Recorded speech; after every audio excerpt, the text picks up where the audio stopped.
Miti dubbitin lo tokkon YouTube irraa akkas tokko waa ilaaluun keessatti nafu wanti xinnoo tokko gurra namatte gurbaa tokkoo fi mucaa durbaa yoo baay'ate waggaa 24 mucaan tokkotu inaasha'u mucaan kun immoo kan taa'ee ilaalutti fireeshii reefuu dhumati barumsa kana waa qaqqabatteeti urgeeffataa jirti. Kanaaf macaafa ta'e dubbifteetti akka nu badhetti macaafa dubbisuu qofatu hin taane macaafa sanarra darbitee piraaktikaalii tokko keessa galteetti. Shaakala jechuudha. Shaakalli isheen keessa galtu kuni wanta tokko isheetti agarsiisudha. Wanti inni isheetti agarsiisu kun maayini yoo jettanii lafuma teessu keessee macaafa sana dubbiftee wanta macaafa sanarra jiru tokko lama sadii jettee jireenya isheetti laattee halkanii guyyaa kun hojii kooti jettee hojjetti. Kana keessa namoota ishee fakkaatan addunyaarra jiran immoo wal bartee konnekshinii qabdi. Namoota ishee fakkaatan konnekshinii qabdi. Kanarraa kan ka'e hafuura keessa galteetti. Hafuura keessa galuu ishee namni hin beeku. Akka isheen barumsa keessa galtee namni ilaala. Mucaan kun bakka beekteetti. She is a top. Akka isheen asii gadi rukutamaa jirtu garuu namni hin beeku. Waa'ee maalii dubbatti? Waa'ee hafuuraan hafuura konneekti gochuun kan isheen dubbattu. Afaan Amaariffaatiin የመንጠቀ መንፈሳዊ ግንኙነት ወይም የጠበቀ በቃ ባየ ከነቀሺ keessatti baay'ee ta'ee tokkotti kanarratti bakka sunis sheen godha pawshee siikee koomenti yoo laaltan hafuurichi garuu hafuura budiizimiiti. Hafuura budiizimiiti. Hafuura budiizimiiti yeroo isin jedhu maal jechuu kooti? Worshipii yookaan waaqeffannaa addunyaa kana jiranirra inni ishee keessa jirtu yuuniversaalii zammaniyuuti kan jedhan tokko. Namoonni akka lakkoofsaa fudhatanii amma wantoonni amma gochaa jirru kuni amantiin hundumtuu sirriidha faashinii jedhamu tokkotu jiramu. Teoloojii keessa koorsiisee jirti yeroo gara maastersii dooktareetti tolbutattani isinii kennu fedha keessa irratti hundaa jechuudha. Maal jedhama tooppikiin teoloojii sanaa amantiin hundumtuu sirriidha. Amantiin hundumtuu walqixxeedha. Isaan dimokiraasiidhaan jedhan kana jedhama dudduuba isaa garuu hafuuratu jira. Hunduma isaa walqixxeessuudhaaf kan isaan deemanii fi hafuuratu jira. Kanarraa kan ka'e nama maal barsiisu jechuudha. Amantiin hundumtuu walqixxeedha jedhanii warra amanan kana amantii hundumaarraa worship istaayilii jiru walitti fidanii walitti makanii baay'ee ayyatiisaa isaan barsiisu. Mucattiin ammaa isa biratte jechuudha. Isa laalte jechuudha. Macaafa isaa dubbiste jechuudha. Yoogaarraa qabdi, budiizimiirraa qabdi, shintoizimiirraa qabdi, kiristaanaarraa qabdi, islaamarraa qabdi. Hunduma isaarraa walitti dabalamee jira. Yeroo tooppikii Itoophiyaa isinirra geessan isinii jira wanti isheen haasoftu. Wanti isheen dubbattu. Yeroo sana itti isheen wanti dhugaan dubbatame tokko kiristaanaa keessaa kan isaan fudhatan kanan argee worship starting from bottom of your head asii jalqaba handhuurarraa sana booda bola deemaa progress godhe hin futtaa jedhan gooftaaf haa ta'u. Inni kun kan keenya har'a isa kan dubbatu inni ishee keessa jirtu garuu dogoggora. Maal jechuun barbaada amma gaa barana tooppikii baay'een nu kennamaa yaa jechuudha. Biyya lafaa kanarraa. Kanaaf akka gaggeessitoota waldaatti namni tokko luba yookaan paastara afaan Ingiliffaatiin yeroo jettanii nama protect gochuu danda'u, nama defend gochuu danda'u jechuudha. Wantoota akkasii irratti beekumsa wanta sana counter godhu hin barsiifnu yoo ta'e ijoollee keenya sirriidhaa jedhamu nullee atiilisti goodatti waa arginee dhufneera. Nuumti mataan keenya immoo aadaama keenya keessaa immoo kun sirriidha wanta jennu qabna. Asumatti utuun dubbadhee garaagara wanti nu baasu. Waaqeffannaan inni kun sirriidha kan jennu immoo nuyi shibboo mataa keenyatti qabna. Siyaasaa wajjin walitti dabalate. Ani garuu tooppikii koo kanaafanii waaqeffannaa isa dhugaa jedhu. Galanni gooftaaf haa ta'u. Waaqeffannaa isa dhugaa. Sun hundumtuu jira waan ta'eef. Sana hunduma namni yeroo isaaf sa'aatii isaa ittiin balleessa. Waaqeffannaan inni dhugaan garuu balleessaa qabu. Har'a hunda isaatu hin ta'in hamma tokko just awareness-idhaaf kan isinii kennuu barbaada jechuudha. Waaqeffannaa isa dhugaa. asirratti dhimma waaqeffannaa isa dhugaa yeroon kaasuu barbaadu waa shaniin isinii tuquu barbaadu. Waa'ee maal? Waa'ee uumama namaa. Waaqayyo yeroo nama uume kaayyoon isaa inni guddaan maal ture? Ask question. Namoonni barreeffatan question maarkii ka'a. Waan hedduu arguu dandeessa. Ani garuu waa sadiin isinii deebisuu barbaada. Waaqayyo yeroo nama uume nama yeroo inni isiniin miti. Addaamii fi Hewaanin yeroo jalqabaatiif uumama hundumaa lafarraa utuu qabu, uumama hundumaa waaqarraa utuu qabu. Waaqayyo nama maaliif barbaada? Waa'ee simbirroon nutuu jiranii, qurxummiin nutuu jiranii, akka waaqeffannaa yoo ta'e ergamoon nutuu jiranii, Waaqayyo mana uume. Kan amma gaaffiin deebii barbaada. Galaanota uumeera, mukoota uumeera, dhagoota uumeera, kun hunduu kuna dhaga'aniira Waaqayyo. Ilma wanta isa dhaga'uu ni dadhabee hin qabu Waaqayyo. Sooroma dhagoonni hin dhaga'u jedhu macaafa qulqulluun gaaronni nuursu maal galaanonni nuursu gaaronni sina cabaccabu jedhu kana hundumaa ulfina Waaqayyoof hin godhuudha. Waaqayyo qaba. Nama garuu maaliif uume? Maaliif barbaada? Inni jalqaba akkuma macaafni jedhu seera uumamaa tokko irratti akka wal horanii baay'ataniif. Kaayyoon ni jalqabaa kana. Uumama tokko 26 kaastanii yoo ilaaltan Waaqayyo akka bifa isaa fakkeenya isaatti nama uume. Yommuu jedhe immoo akkas jedhee wal horaa baay'adhaa jedhee.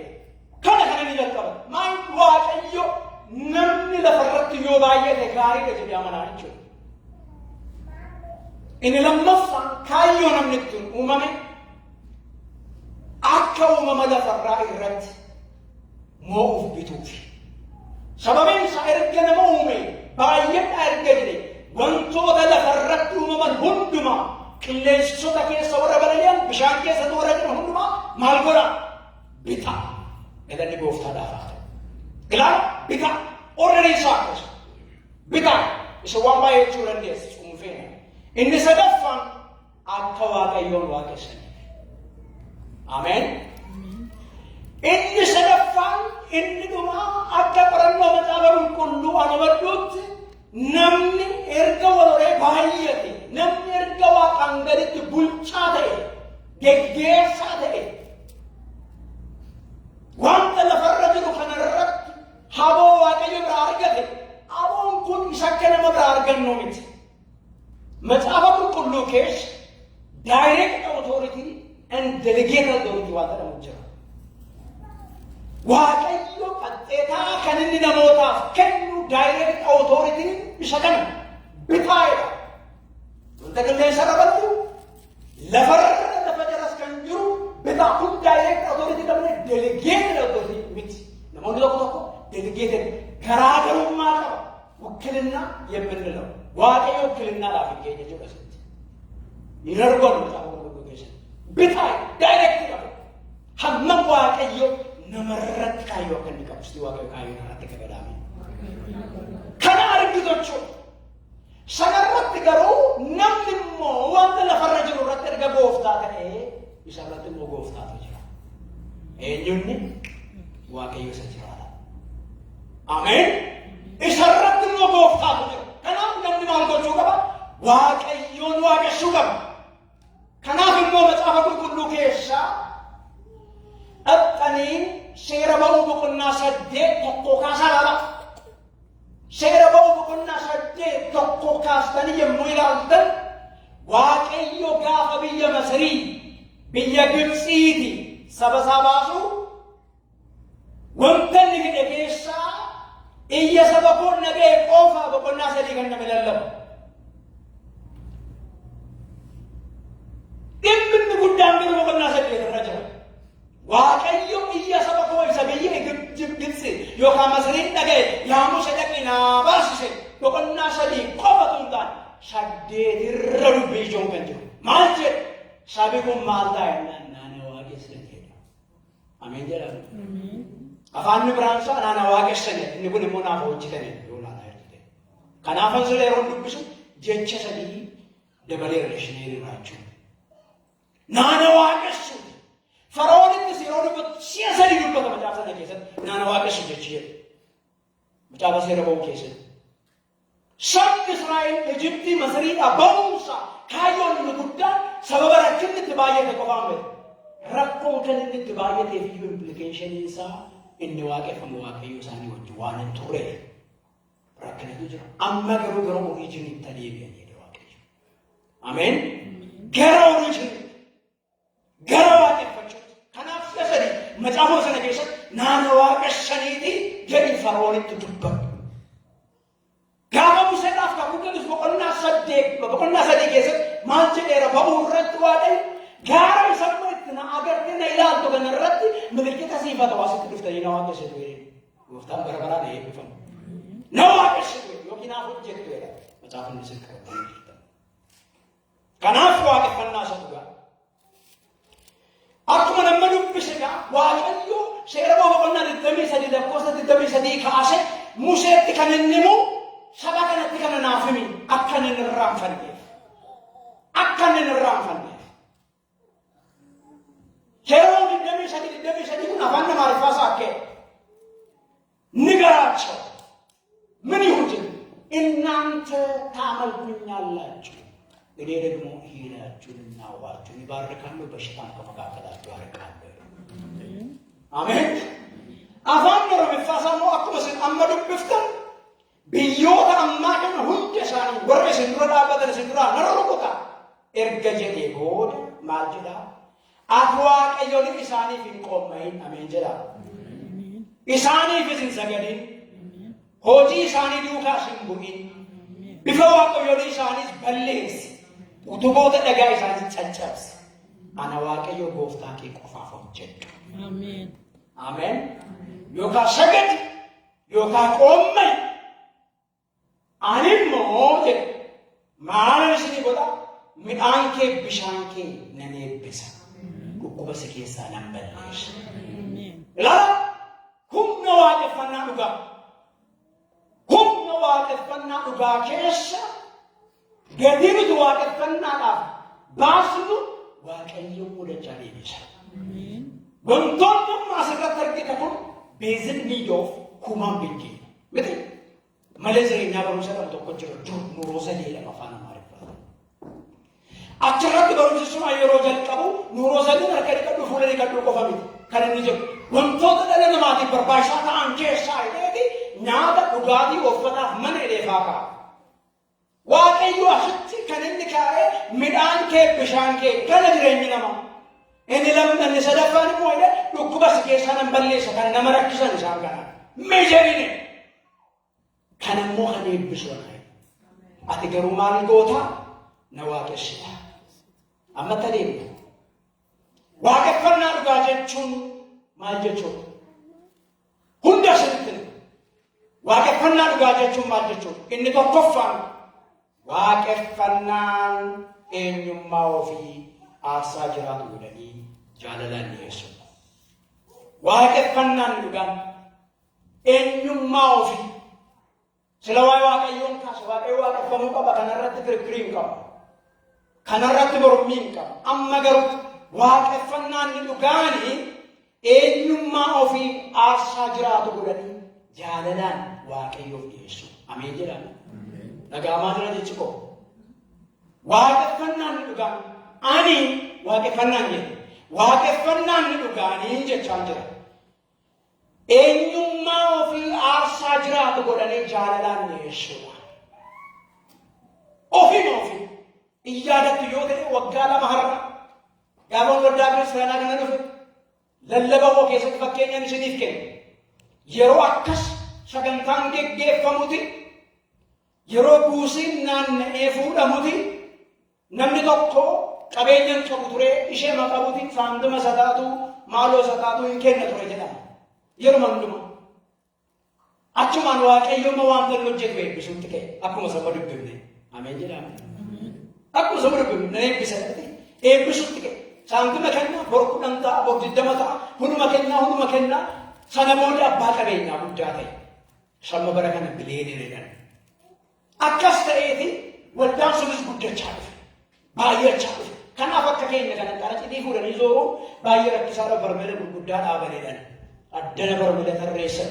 namni yeroo buusi dhufee dhumatti daddarbata gaa namichi nammasni hin jedhu kun yeroo hundumaa saantuma keenya waaqayyo isa eebbise kuni qaxxalee namootuma wajjin dhufee garuu namootaa wajjin deebi'ee yeroo buusicha baay'inaan nan barbaadu keessa qophee'ee taa'e seedee jechuudha maayinneena sheerfee irraan kaasee nu mana eebbise saantuma birriitan guddise nu mana eebbise warqee kennutti kennu mana eebbise faluma nabi ofii kon kennite gooftaan ulfaatu ameen yoo fudhate ofii kon kennee maal jechuudha waaqeffannaan dhugaa eenyummaa ofii aarsaa godhanii waaqayyoo dhiyeessu yeroo jiru an waa'ee foonii qofaa isaan jiru kun fakkeenya garuu fakkeenya gaarii har'a waa'ee waaqeffannaa yaada nuti qabnu akka jijjiiramu barbaada anillee yeroon ka'ee gaaffii tokko sin gaafachuuf hin ka'e garuu nan dhiise wanti jechuu barbaade dhiisuu koorra immoo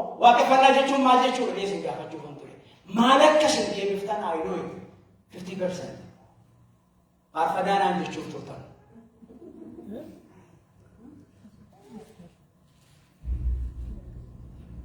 sirriimoo sirrii bakka jechaa jettu moo jettu turtan amma firummaa makeenya eeggachuu kan idan gaaffii kana isinii dhiyeessuu dhiise malee akkuman ka'e firoota koo waaqeffannaa jechuun maal jechuudha ta'uu jedhe faarfannaa dhagaa qaraanii yoo gubbaatatti warri kaan maal jettu isa silaafaa shubbisa silaafaa gurbaamnuu bana isa faayatu isaan kunis waaqeffannaa mee isaan kunis waaqeffannaa dhaame waaqeffannaa keessaa garuu gar tokkochu inni nama dubbachaa jiru kuni paakeejii isaati yeroo jiru siriitti kaanu yookaan yeroo hiikni dubbachuutti kaanu kun maal jechuudha faarfannaa akkamii kan akkasii haala maaloo waan jedhamu bifa shantu jira nama isa keessa galuun barbaadu amma wanti jechaa jiru waaqeffannaan inni dhugaan eenyummaa ofii aarsaa jiraatu godhanii waaqayyoof dhiyeessuudha ameen jedhame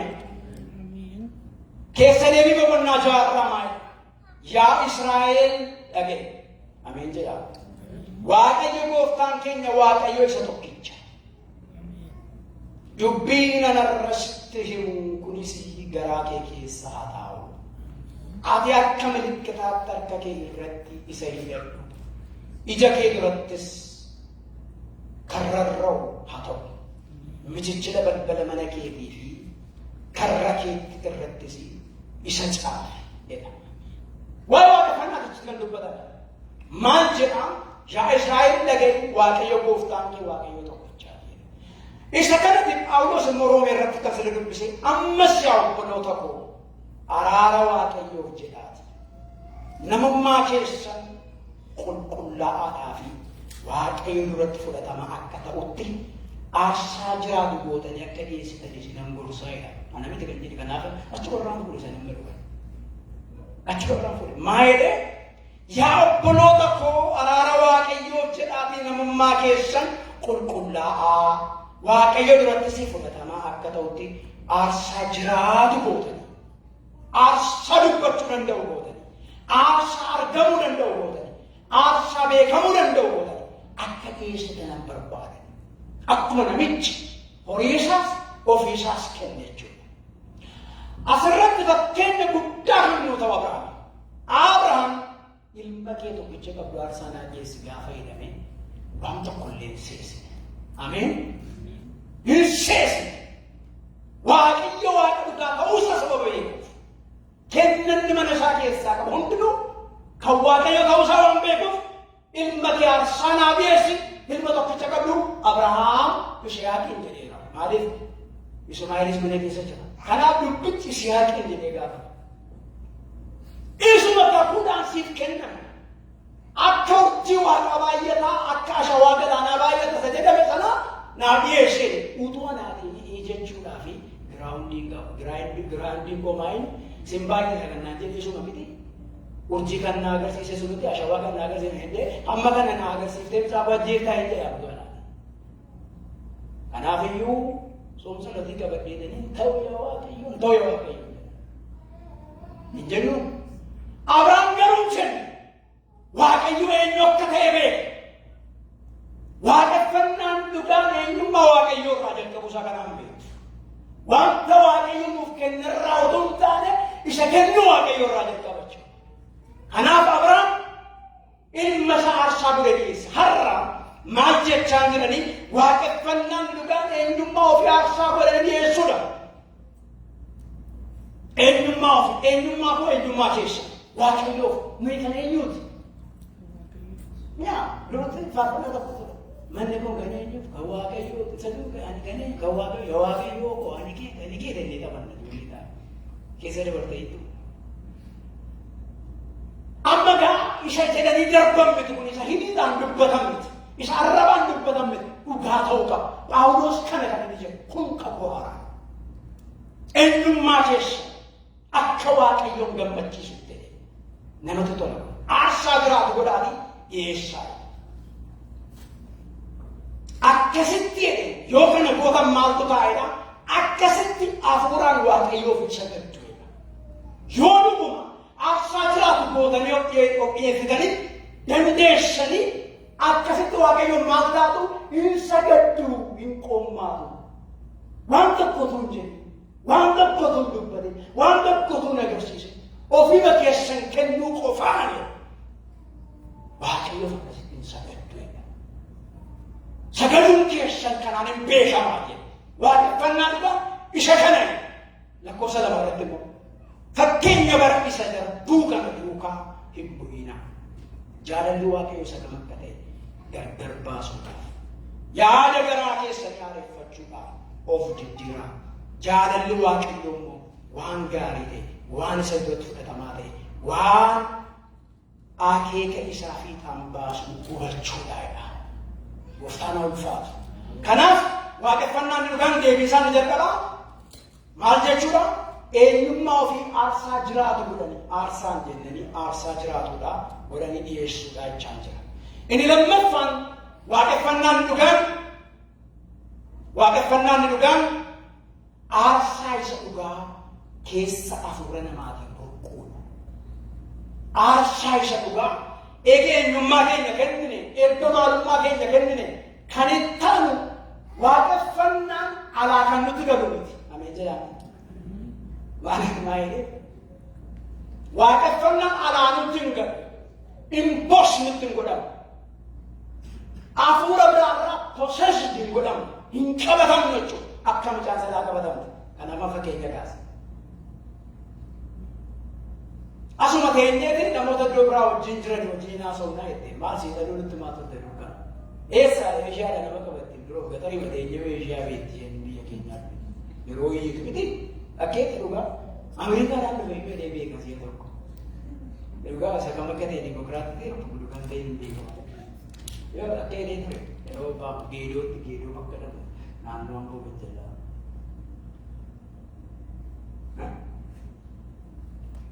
Kanaaf keessa namaatii burqa asitti wanta jechuuf jedhe naa hubadha. Mee waaqeffannaan namaa eessaa burqa? Keessa hafuura namaatii burqa. Keessa hafuura namaatii burqa. Amma rakkina tokko qabna bara kana. Alaa waan nutti galu nutti fakkaatanii biti hamma dhufee nu qabatee nu urgufatutti.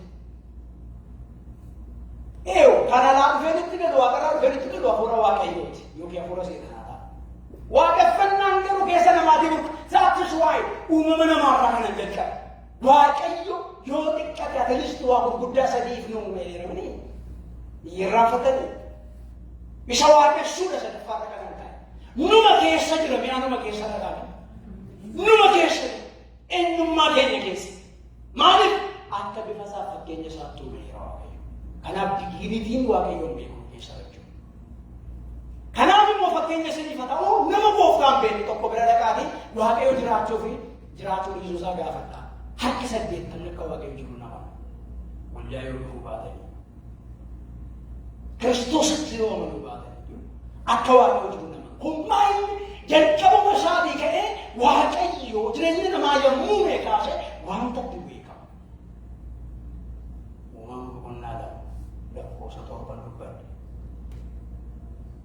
Erga biyyoo lafaarraa nama uume hafuura jireenyaatti baafate. Kun eenyummaa waaqayyoorra namni hirmaachuusaa nu agarsiisa jechuudha. Kanaaf waaqayyo jalqabumaa kaasee wanta nuuf isa walitti hidhu keessa kaa'eera. waaqeffannaan achi jalqaba. Hafuura keenya keessa hafuura waaqayyootu jira. Ameen. Ameen saba waaqayyoo. Yaa as jalatti waa laman koot godhee darbuu barbaada. Inni tokkoffaan waaqeffannaan hafuura isa ta'e waaqayyo wajjin connect yookaan michoomuudha. Ameen. Maal jechaan jira? Aasaa dhugaa keessa hafuura keenyaati burqu yommuu jedhu inni tokkoffaan isaa hafuura isa ta'e waaqayyo maaliidha? Hafuura miti. Hafuura isa ta'e waaqayyo wajjin connect wal gochuu yookaan walitti michoomu. Gooftaan bara baraan ulfaatu. Asuma taa'ee hafuurri koo waaqayyo jiraachuu isaa nama.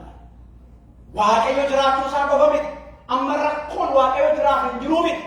Waaqayyo gooftaa miti dhagaaf. Anarratti immoo kan jiraatu jiru waan ta'eef. Yeroo akkasii kana waaqeffannaan dhugaan kun hafuura keenya keessaa hin burqa waaqayyo wajjin walitti michooma. Yeroo sana waaqayyoodhaaf qooqa baasa. Ameen. Dibbee rukuta. Kiraara rukuta. Ameen. Haalelooyaa. Masheenqoo rukuta. Waan adda addaa jedhe hin burqa. Kanaafiti maxaafa qulqulluu keenya keessatti Phaawulos maal jedha? Isin keessaa adduma addaan kennaa garaa qabna isa tokkoof faarfannaatu kennamaa. Ameen. Isa tokkoof faarfannaa kennama, isa tokkoof gorsa kennama, isa tokkoof barsiisa kennama, isa tokkoof dhukkubsataa fayyisuu kennama, isa tokkoof kennaa adda addaa kennama. Hundumtu kennaa qabna. Asitti gaafni dhufuun ta'uu keessa keenya. Gaafa connection keenya sirrii ta'u. Gaafa hafuurri keenya hafuura isa ta'e waaqayyo wajjin walitti dhufeenya baay'ee barbaachisaa ta'u probreed keessa ta'e godhuu as keessaa furtaa faarfannaa gooftaan eebbifamu. Keessa koo dhufe keessa koo dhangalaanaan hin barreesse yoo jedhan galan mana moo tokkodha. Interview yeroo godhan. Galan maal jechuu akka isaan barbaadan. Gooftaan bara baraan ulfaatu. Waaqayyo maaliidha? Inni lammaffaan waaqeffannaa aarsaa isa dhugaa keessaa hafuura keenya keessaa burquudha jedheen dubbataa jiru kun inni lammaffaan isaa waaqeffannaa inni dhugaan naannoo waaqayyoof eenyummaa waaqayyoo irratti qofa kan inni hundaa'u. Sitti dhaga'amaa jechi kun dheeraadha. Waaqeffannaa inni dhugaan keessa hafuura namaatii burqu naannoo kamitti hundaa'a? Naannoo waaqayyoo qofa kan inni faarfatu. Naannoo waaqayyoo qofa kan inni lallabu jechuu qofa hundaa'e. Naannoo waaqayyoo qofa kan inni dubbatu. Eenyummaa waaqayyoo qofa irratti kan inni dibbeetti ta'u. Ameen. Isinii galaadha. Waaqeffannaan hafuuraan ta'e inni keessa keenyaa burqu inni dhugaansa naannoo biraan deemu. Naannooma waaqayyoo marsa. Ameen. Isinii galaadha waan ta'e jiru. Naannooma waaqayyoo marsa. Eenyummaa isaa dubbata, guddummaa isaa dubbata, maalummaa isaa dubbata. Gooftaan bara baraan eebbifamu. Kanaaf itti faarfannaa 95 dubbisaa. Faarfannaa 95 yeroo dubbifte Daawit akkas jedha. Waaqayyo qofaatu waaqa. Ameen. Ameen. Waaqeffannaa godhu. Waaqayyo qofaatu waaqa. Guddaan akka isaatiin jiru. Jabaan akka isaatiin jiru. Haannaanis yeroo faarfattu waaqayyo qofaasaa waaqa. Kan akka isaa hin jiru. Waaqeffannaa dhugaan naannoo isaati. Iddoo biraan moofu. Ameen. Isinii galaadha. Xinnoo ishee waa ta'uu barbaadu. Waaqeffannaa isa dibbitee isheetti maara. Isa dhugaa handhuura keessa hafuura irraa burqee hafuuraaf dhiyaatu. Ofi beektan yeroo sana. Ofi beektan akkamaa kana shubbisuu hin dandeessan ta'a yookiin immoo shubbistus ta'a hin beekamu maal akka inni ta'e. Maaliif waaqeffannaadhaaf formulaan kaa'amee jiru waan ta'eef. Okay? Galanni waaqayyoo fa'a. Inni jechaa jiru intention isaati. Simmeenyi isaa miira isaa kan isinitti maa'e. Hafuura keessaa qaba. Kanaaf Yohaannis boqonnaa 4:23 irratti akka yeroo inni itti warri dhuguma itti dhugumadhaan. Waa'ee waaqeffannaa isa kamii haasa'aa jirra? Isa dhugaa miti. Yesuus kanaafiti yeroo itti warri dhuguma isaaf sagadan. Isaaf sagadan dhuguma. Yeroo itti dhuguma warri isaaf sagadan hafuurri yeroo itti warri dhuguma sagadan Afura dhugaadhaan abbaadhaaf sagadan garuu hin dhufa. Ameen. Inni sammuma Yesuus gooftaadha. Ameen ameen. Hin dhufa jedheen innis ammumayyuu ga'eera. Abbaanis warra akkasitti isaaf sagadanii hin barbaada. Bakka Waaqayyo sarchi godhaa jedhe. Warra akkamiina warra dhugaadhaan sagadan.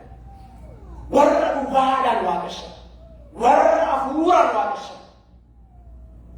Isaan akkasii Waaqayyo maal godhaa hin barbaade. Maxaafa faarfannaa 51 fakkaatattanii olaantan maal jedhaa? Waaqayyo waaqarra taa'ee ilmaan namootaa lafarra tasii gadi ilaale. Dhugumaan namni isa barbaaddatu yoo jiraate arguudhaaf jenna. Ilmaan namootaa hedduun lafarra jira. Waaqayyo sana hundumaa keessaa nama barbaada. Namni inni barbaadu moo nama isa barbaadudha. Waaqeffannaa jechuun inni barbaadamu yeroo wal argan jechuudha. Haleluuyaa. Yeroo sana jechuudha. Yeroo sanatti ta'e warri dhugumaan isaaf sagadan yeroo sagadan hin dhufa. Waaqayyo immoo isaan kana barbaada. Waaqayyo immoo isaan kana barbaada.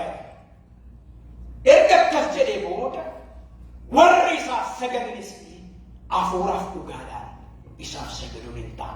Dhugaa inni jedhu si'a lama asitti kan inni dubbate Yesuus Kiristoos. Kanaaf waaqeffannaa isa dhugaa jedha. Yeroo sanatti warri isaaf sagadanis warri isaaf qomma'anis hafuuraaf dhugaadhaan isaaf sagaduun hin ta'aaf. Hafuuraaf dhugaadhaan isaaf sagaduun hin ta'aaf. Inni sadaffaan waaqeffannaan ni dhugaa guddummaa Waaqayyoof eenyummaa isaa kan aadatu. Mee guddummaa Waaqayyoof eenyummaa isaa ilaali. Kan aadatu aadachuu, dubbachuu, proclaim gochuu. Ameen. Waaqeffannaan dhugaan isa kana. Guddummaa Waaqayyoof eenyummaa isaa aadachuu sababa nu nyaachisee miti. Sababa nu uffachiisee miti. Sababa umurii amma nagaa nuuf kennee miti. Sanaafis galanni isaa haa ta'u. Waaqeffannaan garuu sanirra darba. Ameen. Ishee galanaa galatti deemaa jiru. Waaqeffannaan garuu sanirra darba. Nyaata yoo ta'e hundumaafuu aduu tokkicha baaseedha. Hundumaafuu bokkaa tokkicha baaseedha. Waaqayyo garaagarummaa uumeedha. As keessatti inni Waaqayyo barbaada. Warri inni aduu tokkicha isaaniif baasu, warri inni bishaan tokkicha isaaniif kennu, warri inni bokkaa tokkicha isaaniif roobsu. Nama hundumaarraa adda ba'an si duwwaatu Waaqa. Ameen. Magaalaa kana keessa namoota miliyoona 1-2 oltu jira ta'a. Meeqa jira? Fakkeenya isin kennu kan jedhu. Namoonni daataan tokko laaltan. Gara miliyoonii 6tu jira. Miliyoonii 6 kanaaf aduuma tokko baasu gama dhugaa. Hanga nama yeroo hin qabu asumaan baati. Kan biraa ni gara yeroo akkas gara likuutii deemu. Bishaan galgalas yeroo liqii asumaa gadi deemutti akkasuma nama hundumaa. I don't know Jesus nama hedduufis hin ba'a. I know Jesus nama hedduutti sun sana bo'aaf. Gaafa bokkaan roobus jeseemi. Miti bifuma tokko gaafa roobus. Inni mana birraatu biratti roobesi mana birraa biratti sun rooba jechuudha. Sana jechuudha laafii. Garuu wajjina isin jirtan. Nuyi namoota sana hundumaa keessaa adda baanee dhumnee galanni siifatu jechaa jira. Si malee Waaqayyo dhugaan hin jiru. Haleluuyaa. Ameen. Si malee Waaqayyo gooftaan hin jiru. Si malee Waaqayyo jiraataan hin jiru. Kanaaf faarfannaa Phaawulos keessaa faarfannaa tokko nan jaalladha. Waaqolii gidduudhaa eenyu kan si fakkaatu. Miti dorgommii keessa iyyuu hin galfamtu jedhama. Haadhuma ishee iyyuu gaafa sineenyi sana diiguu akkas adeemsa dorgommii keessa hin galfamtu. Haleluuyaa. Ishee akka keessan mirgaa ol kaasa. Waaqayyoodhaan inni jiraataan sun tokkichuma. Galanni isaa haa ta'u. Haleluuyaa. Bakka isa qofa. Kan biraan hin jiru. Kanaaf waaqeffannaa jechuun naannoo biraa deemu miti. Sababa naffateen miti. Sababa hin qabu miti. Namni hundumtuu qaba. Isa namni hin qabne garuu qaba. Waaqayyo qofaan isaa Waaqa. Ameen. Isa burqaa keenya isa sila kaas maalin noome maanama barbaade san jedhu isa uume sana beeku gara uumaa ofiitti garagalu gara uumaa ofiitti garagalu gara waaqa ofiitti garagalu gara waaqa isa jiraataatti garagalu waaqeffannaan isa gala. Ameen haleluuyaa. Waaqeffannaan isa gala. Kan biraan hin jiru isa malee wal dorgomsiisuu hin dandeenye. Waaqayyo qabaasaa waaqa saba waaqayyo. Ameen. Waaqeffannaan dhugaan akkasii kun egaa eenyummaa waaqayyoo beekuurraa jalqaba. Who is God for you? Haleluuyaa. Waaqayyo siif eenyu waliin jedhama. Simmeetiidhaan hafuuraan deebisaa yeroo waliin deebitan. Waaqayyo siif eenyu. Har'a galgala kana waaqayyo karaa tokko cabsee akka baanuuf nu gargaara. Ameen ameen. Karricha beektu. Isaasiin nama qabu. Farda yeroo fuudhanii deeman yeroo irra taa'u fedhan ija isaa kana hin gara barbaadanitti ta'uuf. Har'a firoota koo biyyi lafaa gara barbaadetti nu oofaa jira. Dubbiin hafuuraa inni sobaa walii gad dhaamaan kunis gara barbaadetti nu oofaa jira. Nuti garuu waaqa keenya qofa ilaalla. Ameen. Isa guddaadhaan jedhu. Isa gooftaa ta'e. Isa waaqa ta'e. Guddummaa isaa eenyummaa isaa bakka firoota koo yoo faarfattanii saba nyaatanii fi faarfatinaa galatoon waaqayyo naafisa mungkin barsiisa koo akka hubattanii barbaadan. Sanas mormaan jiru inni galateeffannaa jedhama. Ameen. Isti galateeffannaa jedhama. Amma adda baafne jechuudha mallayyaanitti. Sun galateeffannaa. Waan na fayyifteef si yaadatu. Waan na uffachiifteef si yaadatu. Waan na soorteef si yaadatu. Waan na gargaarteef si yaadatu. Yesuuti is galata barbaada. Waaqeffannaan yeroo sanarra darba. Ameen. Waaqeffannaan sanarra darba. Waaqeffannaan eenyummaa waaqayyoo. Waaqeffannaan eenyummaa waaqayyoo wajjin walitti dhufeenya dhugaa uumuudha. Kanaafan faarfannaa bara kanaa nan sodaadhaan malee amma ijoollee yuutuub irratti gadhiisan. Bakka makiinaa qabataa. Sababa makiinaa fi hin faarfataa. Madarajee keenya si sooti guutamma eenyummaa waaqayyoodhaa kan hin faarfatu jira. Waan godhame irratti ni taa'ee yeroo laaltan. Nan soba kan anne yeroo baay'ee ija jabinaan dhuganan dubbadha. Hirra kanneen anoo ka'ee barreessuu jedhaa jira. Ijoollee keenya yoo intanii ta'an walumaa wajjin coomu wayii galle barreeffamuu akka kanatti jiru eenyummaa isaa erga dubbanne booda immoo galatoomee moo jenna gooftaan eebbifamu. Ameen. Waan asiin dhageesseef immoo inni faarfatuunis hin danda'ama. Inni hawwattanii immoo akkuma natti hin galle. Garuu isa kana dursa eenyuun dursa? Eenyummaa waaqayyoo dursa. Gooftummaa waaqayyoo dursa. Maalummaa waaqayyootu dursa. Aduunoo tokkuma, bokkaanoo tokkuma, uffannoo tokkuma, nyaannoo tokkuma. No problem, still no problem. Garuu sababa nuuf godheef galanni isaaf haa ta'u. Ameen. Hin faarfanne shubbisnee isaafis. Hin galateeffanne shubbisnee isaafis. Gooftaan ulfaatu garuu nuti waaqeffannaa yeroo jedhamu nuu gala. Eenyuun akka waaqessu maaliif akka waaqessu nuu gala. Waaqeffannaa sanarra hundeen isaanii dhugaan waaqayyo hafuura keenyatti tagala. Ameen. Saba waaqayyoo sana dubbataa. Kanaaf faarfannaa isuma sila siniin jedha. Iyyoob macaafa Iyyoob 36 lakkoofsa 26 isin dubbisa. Iyyoob 36 na dhaggeeffadhaa. Kunoo guddaadha. Garuu nuyi guddina isaa hin hubanne. Lakkoofsi bara isaatii kan dhalatamedha. Ameen jedhama. Ameen ameen. Minaa wajjin harka keessa ol kaasaa jedha. Kunoo waaqayyo guddaadha. Garuu nuyi guddina isaa hin hubanne.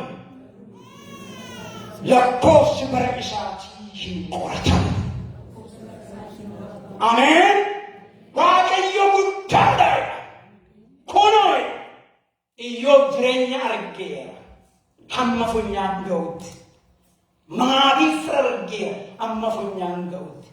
Sun hundumtuu gaafa sadii tokko waaqayyo qofatu isa filadha. Kanaafani waaqeffannaan dhugaan naannoo waaqayyoo deema malee naannoo wanta inni nu godheen deemuun hin jechaadha. Iyyoob kana hundumaa gaafa argatas thank you situ nuuf kenne situ fudhateera. Gooftaan ulfaatu. amma garuu gaafa qofaa hafee madaasaa keessa ta'u namuddumtu irraa fagaatee adamanaaf dhiisii du'i jettu. Kunoo Waaqayyo guddaadha. Nutum beeku malee. Inni madaalamu jiraanni bira taatiisi tasuma namaan maaliin ta'u hin lakkaa'u. Kana waaqeffannaa. Eenyummaa Waaqayyoo irratti, guddummaa Waaqayyoo irratti, maalummaa Waaqayyoo irratti kan hundaa'e. Sila faarfannaa 95 isinii jedheen ture, isiniin dubbisanii irra daddarbe. Akkeedha faarfannaa 95 ja'aan dubbisan ja'aaf tokko. Kottaa hin saganna, gadis hin jenna. Waaqayyo uumaa keenya duratti sin jilbeenfanna. Innoo Waaqayyo keenya, nuyi saba akka isaa jala jirrudha. Hoolota inni tiksu, hoolota inni tiksuudhas har'a sagalee isaa utuu dhaggeessanii attam gaariidha. Ameen ameen. Kottaan saganna, gadis hin jenna. Waaqayyo uumaa keenya duratti sin jilbeenfanna. Ameen. Maaliif guddaadha? Gaafa argadde galateeffadhee gaafa dhabe isheedha. Ameen ameen. Gaafa natti tole jedhee gaafa hunda dubbuun isheedha. Waaqayyo iddoo isaatiin socho'u. Ameen. Jireenya nutti geggeeddarama malee, umriin nutti geggeeddarama malee, qilleensa nutti geggeeddarama malee, haalaan nutti geggeeddarama malee, inni jiraataadha. Waaqeffannaa dhugaan jijjiirama malee Waaqayyo nu waaqessa. Ameen. Jijjiirama lakkaa'u. Jijjiirama lakkaa'u. Waaqeffannaa dhugaan jijjiirama qilleensaa ilaalee waan dubbatu. Waaqeffannaa dhugaan fayyaa guutuun gaafa jiru dubbatee gaafa dhukkubfatu innis. Waaqeffannaa dhugaan gaafa uffata gaarii uffatu jedhee gaafa madabummaa innis. Waaqeffannaa dhugaan jijjiirama maleeti. Ameen. Jijjiirama maleeti. Akkas Waaqayyo inni dhumaa waaqeffannaan faarfannaa qofaan kan murtaa'e yookaan kan xumurame miti. Isti waaqeffannaa jedhame faarfannaa qofaan kan xumurame yookaan kan goolabame miti. Kanarratti akka dippeendiin ta'a. Dhuguma namni tokko jireenya waaqeffannaa of keessaa qaba yoo ta'e faarfannaa keessa isaatii burqa akkumattu gooftaan ulfaata. Akkumatti keessaa burqa. Kan ammoo eessaan fuudhu ergaa Yaaqoob isuma qorataa jiru irraa maal jedhe isin keessaa namni gammadee jira? Eeyyee maal ta'u? Afaarfatu agalateeffatuudha. Namni gaddee jira? Jaarsolii waldaa waamuu waaqeffatanii fedha. Gooftaan bara baraan eebbifamu. Efesoon boqonnaa 5:18 kaasee immoo waa'ee hafuuraan geggeeffamuu, hafuuraan guutamuu yeroo dubbatu tokko tokkoof galateeffannaa hafuurumaan kennaa fedha. Gooftaan eebbifamu. Keessa isaatii burqachuudha. Har'a gabaabumatti kana kan nuyi waaqeffannaa dhugaan isa qaba. Kan nuyi uumamneef, kan Waaqayyo addunyaa kanarratti ittiin dhufite. Kana ta'uu ta'u. Kottaa wanta argamu keessaa habaan. Ameen jedhamu. Kottaa wanta dhugamu uffatamu keessaa habaan. Maaliifan jedhe beektu nuti amma dhuma lafaarra isinitti beeram ji'a furarraa. Dura Ameerikaa deemee nu kadhatamee nu kadhate dhufni amma lafatti kadhatu nu gammachuun malee isin jedhe. Finne kaa xiqqii ishee keenya sababa dhugaadha. Miti bakka dhumni argineera dhaame. Bakka dhugaa goofta. Waan keessa jiru isin dhuma. Gaafumatu biyya nana gaafteette gaafa najjoo isin barataa turte. Gaafa biyyaas gaafumata isin keessumaa kiramtii faarfattoonni kadhata qabu. Miti achi keessatti illee tajaajilaa ture. Mata dureen yeroo nuuf kennan maaloo bara koo hundumaa Waaqayyo naannoo kanaa tabaasee seenaa koo geeddaree daliitii namoonni jajjabeeyyiin tokko re'isiyyuu nuuf kennu turan. Kana kadhachaa turre gaafa haaraa gaafa gimbii gaafa amboo hedduun eegaa Ameerikaa sitti walitti nu qabee ishii sirfidee maal gootaa jedhe gooftaa si gaafataa Sebenarnya Allah kana booda vertikaalii ni jiru, horizontaalii ni jiru. Amma citizenship isa kan Ameerikaa fudhatee taa dhumeera. Sababa dhume anamma fudhate.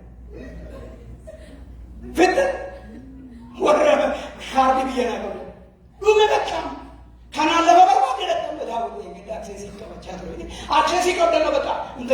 waan ta'eef yeroo ta'e deemtu ati Middle East United States of America viizaa si gaafattu lafuma kaatee barriftee deemte miti amma akka simbira sababa dhugaa ayyaa Ameerikaadhaan ayyaa raadaawweedhaan biyya keenya keessaa dhiisuu bitamicha amma ni meeqa hin godhe waaqedhaan isa gaafa naqamtee isa miti hin godhe waaqedhaan irraawwate achi as fidee mataa biyya lafaarra qoqqoodee si kaa'e gaafa ishee yeroo Ameerikaan ameen jedhu Ameerikaan akkasumas isheen itaalloo qabee qofaa warra kaan garuu ameen jedhu biyya akkasii keessa nu kaa'e namni harree hin qabne makiinaa ofuutti ta'e miti harree namoo yeroo qabu keessaa miti namni harree hin qabne illee makiinaa ofuutti ta'e gooftaan bara baraan eebbifamu amma bidee waaqayyo nu fattanaa jira nu ilaalaa jira kana moo ana sii wayyaadha kana moo ana sii wayyaadha waaqeffannaan kana kun asuma taa'u si waaqessamee si waaqessanaame kanaafati Yaaqoobii nama qaamni qulqulluun gaafa gara biyya abbaa isaatiitti galuutti gara biyya kakuu isaatiitti wanta qabu hundumaa achitti dhiise kophaatti ta'eedha. Sila yeroo fardaa fi gaangolee isaa wajjin deemu geggeessitoota isaa wajjin hin deemu paartii qabatu itti tolaamu ta'e. Achi as yeroo dhufu garuu iddoo tokko yaadate gaafa inni kophaa deemu isaa wajjin hin ture waaqayyoon maaloo isin naa deemaa iddoo kun iddoo seenaa deemee gaddaa'e. Ameen. Kana siin na dabarfessa kana miti.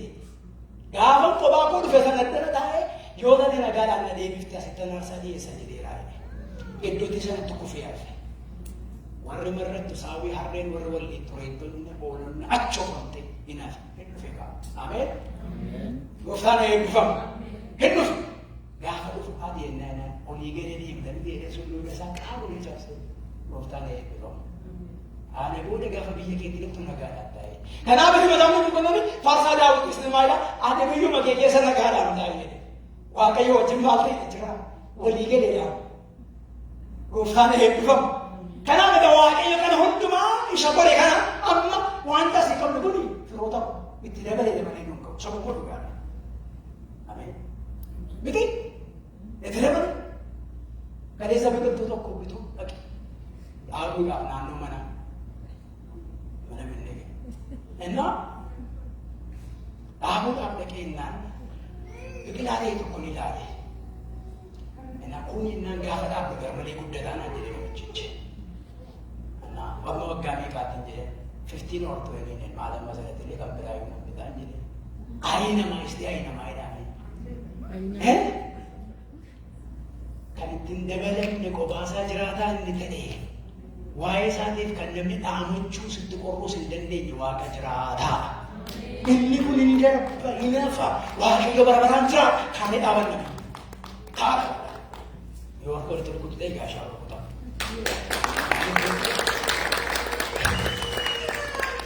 Feesbuukii irra jirtu yeroo isin bottu gooteen wal qabannu.